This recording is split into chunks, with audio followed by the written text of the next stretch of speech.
if you're constructive on India more than China, I think what you were just laying out in terms of the Japanese exporters finding China market a bit more challenging and pivoting towards India makes sense here. But you like all of them. You like Japan, India, as well as China. So how does that work in terms of your allocation of love?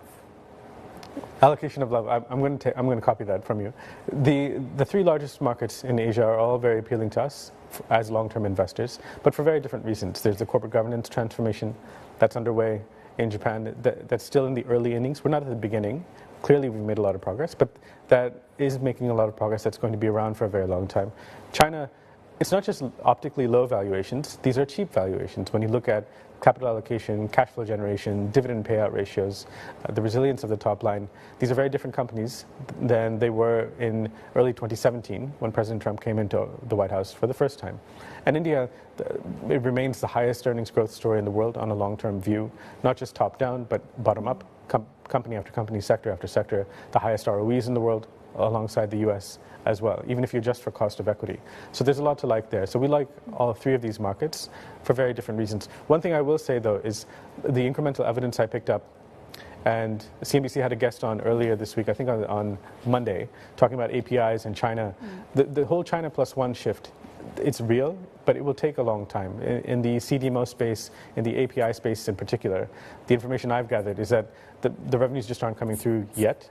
China remains incredibly important in that entire supply chain. India will become more important, but it's still quite skewed in China's favor.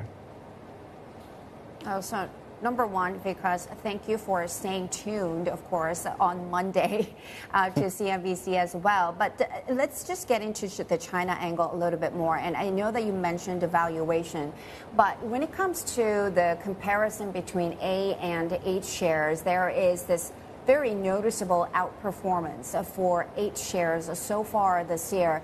Do you think that could change in the latter half of this year? And what would be the rationale behind that? Because for Hong Kong, it's mostly the technology names, sure, and of course the China support story is there.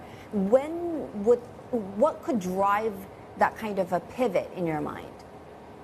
Well, over the last 20 years, since I've been looking at these markets, we've seen this oscillation between a large premium for A shares and outperformance by H shares.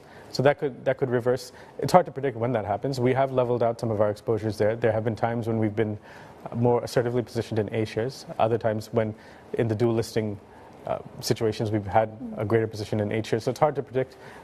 A lot of it is driven by flows. But for now, we have evened out some of those exposures relative to a few months ago.